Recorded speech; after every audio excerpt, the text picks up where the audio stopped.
पाकिस्तान अपनी हरकतों से बाज नहीं आ रहा है। 7, 8 और 9 मई की मध्य रात्रि में पाकिस्तान ने भारत के कई सीमावर्ती क्षेत्रों में सैन्य स्थलों, एयरबेस, एयरपोर्ट और नागरिक स्थानों पर ड्रोन और मिसाइल हमले करने की हिमाकत की। बदले में भारतीय सेना ने बहुत संयम से काम लेते हुए जो प्रतिरोधक बचाव और पलटवार किया है, उससे पाकिस्तान की हालत पतली हो गई है। इस वक्त पाकिस्तान की जान हलक में अटकी हुई है। इसके बावजूद उसकी अकड़ कम नहीं हो रही है। वो भारत के विरुद्ध ऐसी नापाक कोशिशें निरंतर कर रहा है जिससे दोनों देशों के बीच तनाव और बढ़े। पहलगाम हमले के बाद भारत ने काफी संयम बरतते हुए ऑपरेशन सिंदूर के तहत पीओके में सिर्फ आतंकी समूहों के ठिकानों को निशाना बनाया है जिन्होंने भारत के विरुद्ध साजिश रचने और हमले को अंजाम दिया था। पाक अधिकृत कश्मीर में 9 आतंकी ठिकानों पर हमला करके केवल आतंकवादियों की कमर तोड़ने की कोशिश की है। बेहद सुनियोजित और सटीक तथा नियंत्रित कार्रवाई से भारत ने दुनिया को संदेश दिया कि आतंकवाद के खिलाफ भारत की नीति जीरो टॉलरेंस की है। भारत ने पाकिस्तानी सैन्य ठिकानों और नागरिक संस्थानों को निशाना न बनाकर मानवता का संदेश तो दिया ही, लेकिन ये भी बताया कि हमें आत्मरक्षा का अधिकार है। साथ ही दुनिया को ये भी बताया कि विश्व बंधुत्व हमारा सांस्कृतिक संकल्प है, लेकिन यदि हमारी बेटियों के सिंदूर छीने जाएंगे तो हम अंतर्राष्ट्रीय सीमाएं लांघकर भी आतंकियों के ठिकानों को नेस्तनाबूद करने से नहीं हिचकेंगे। ये भी कहा कि मानवता के संरक्षण के संकल्प के साथ हम कभी नागरिकों को निशाना नहीं बनाएंगे, मगर दुखद बात है कि आतंकी देश पाकिस्तान बौखलाहट में लगातार भारत विरोधी नापाक कोशिश कर रहा है। इसी नापाक कोशिश के तहत उसने भारत में 15 शहरों में स्थित सैन्य ठिकानों को निशाना बनाने की कोशिश की, जिसे सेना ने नाकाम कर दिया।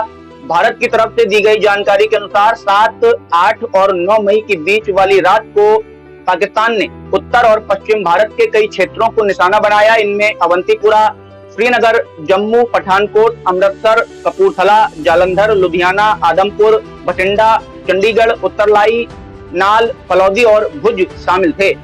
पाकिस्तान ने ड्रोन और मिसाइलों के जरिए इन स्थानों को निशाना बनाया। हालांकि काउंटर यूएएस और एयर डिफेंस सिस्टम की मदद से भारत ने इन हमलों को निष्क्रिय कर दिया। हमलों को निष्क्रिय करने के बाद मलबे को बरामद कर लिया गया है। पाकिस्तान जम्मू कश्मीर के पुंछ और तंगधार सेक्टर में लगातार गोलाबारी कर रहा है, जिससे भारत के कम से कम 15 नागरिकों की मौत हो गई और 50 से ज्यादा लोग गंभीर रूप से घायल हो गए। पाकिस्तान ने जानबूझकर सीमा के रिहायशी इलाकों को निशाना बनाया। गोलाबारी की वजह से कई घर पूरी तरह क्षतिग्रस्त हो गए और गाँव में भारी दहशत फैल गई है। हालांकि भारतीय सेना इस हमले का मुंहतोड़ जवाब दे रही है और आने वाले समय में उसको और भी ज्यादा माकूल जवाब मिलेगा। आतंकी देश को समझना होगा कि वो भारत के विरुद्ध चाहे कितनी भी नापाक कोशिश कर ले, लेकिन वो अपने मकसद में कभी कामयाब नहीं हो सकता है। भारत अपने हवाई सुरक्षा ढांचे को इतना मजबूत कर चुका है कि वो पाकिस्तान और पड़ोसी देशों से होने वाले संभावित हवाई खतरों का प्रभावी रूप से मुकाबला कर सके। देश की वायु रक्षा प्रणाली में आधुनिक मिसाइल सिस्टम, उन्नत रडार और समर्पित कमांड सेंटर शामिल हैं, जो दुश्मन के लड़ाकू विमानों, ड्रोन और मिसाइलों को समय रहते पहचान कर उन्हें नष्ट करने की क्षमता रखते हैं। भारतीय वायुसेना ने बुधवार रात भारत की तरफ आ रहे टारगेट्स को वायु रक्षा प्रणाली S-400 सुदर्शन चक्र मिसाइल सिस्टम से निशाना बनाया। S-400 से सफलतापूर्वक सभी टारगेट्स को तबाह कर दिया गया। वहीं भारतीय सेना ने जवाबी कार्रवाई करते हुए हार्पी ड्रोन से पाकिस्तान के वायु सुरक्षा प्रणाली को निशाना बनाया और लाहौर स्थित रडार सिस्टम को तबाह कर दिया। S-400 वायु रक्षा प्रणाली उपकरणों का एक नेटवर्क है, जिसे हवाई खतरों से निपटने के लिए किसी विशिष्ट क्षेत्र में तैनात किया जाता है। ये दुश्मन के लड़ाकू विमानों, मिसाइलों और ड्रोन को हवा में ही निशाना बनाने के लिए डिजाइन किया गया है। S-400 मिसाइल डिफेंस सिस्टम को भारतीय वायुसेना के ताकतवर हथियारों में से एक माना जाता है। ये किसी भी संभावित खतरे को हवा में ही तबाह करने में सक्षम है। S-400 मिसाइल सिस्टम को चीन और पाकिस्तान के खतरे को ध्यान में रखकर तैनात किया गया है। इसकी रेंज 40 से 400 किलोमीटर के बीच है। भारत और रूस के बीच साल 2018 में S-400 मिसाइल डिफेंस सिस्टम का सौदा हुआ था। सौदे के तहत भारत को S-400 मिसाइल सिस्टम की 3 रेजिमेंट मिल चुकी हैं। भारत को अभी 2 और रेजिमेंट मिलनी है, लेकिन रूस यूक्रेन युद्ध की वजह से उनमें देरी हुई और अब उनके साल 2026 में मिलने की उम्मीद है। S-400 मिसाइल डिफेंस सिस्टम के एक रेजिमेंट में 8 लॉन्चर होते हैं, मतलब 8 लॉन्चिंग ट्रक, और हर एक ट्रक में 4 लॉन्चर होते हैं। हर लॉन्चर से 4 मिसाइलें निकलती हैं, मतलब एक रेजिमेंट कभी भी 32 मिसाइलें दाग सकता है। यह आसमान से घात लगाकर आने वाली किसी भी मिसाइल को पलक झपकते ही बर्बाद करने की क्षमता रखता है। ये दुनिया के सबसे सटीक एयर डिफेंस सिस्टम में से एक है। खास बात यह है कि किसी भी क्षेत्र से आने वाले न्यूक्लियर मिसाइल को भी ये हवा में ही नष्ट करने की क्षमता रखता है। इसके जरिए दुश्मनों की सीमा के अंदर भी नजर रखी जा सकती है।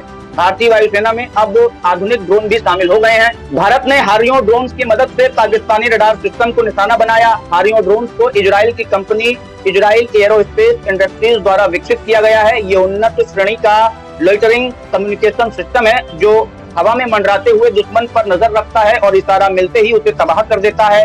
हारियो ड्रोन्स की खासियत यह है कि इसे निगरानी के साथ ही हमले के लिए भी इस्तेमाल किया जा सकता है। दुश्मन की वायु सुरक्षा प्रणाली को तबाह करने में इस ड्रोन का लोहा दुनिया मानती है। ये ड्रोन 9 घंटे तक लगातार उड़ान भर सकता है और 1000 किलोमीटर तक की रेंज में हमला कर सकता है। इस खासियत की वजह से ये ड्रोन दुश्मन देश में काफी भीतर तक हमला करने में सक्षम है। इसका एक नजारा पाकिस्तान देख चुका है। ऐसे में पाकिस्तान को समझना होगा कि अगर वो कोई भी उल्टी हरकत कर देता है तो भारतीय सेना का करारा जवाब तय है। अच्छा होगा कि वो घुटनों के बल बैठकर अपनी नापाक हरकतों के लिए भारत से माफी मांगे और आतंकियों गतिविधियों से तौबा करे। अगर वो ऐसा नहीं करता है तो आने वाला समय पाकिस्तान के लिए काफी खराब होने वाला है, क्योंकि भारत ने अपना ऑपरेशन सिंदूर अभी बंद नहीं किया है। ऐसे में यदि पाकिस्तान समय रहते नहीं मानता है तो उसका बुरी तरह से तबाह होना तय है। देश विदेश की खबरों के लिए आप बने रहिए हमारे YouTube channel world wide news के साथ।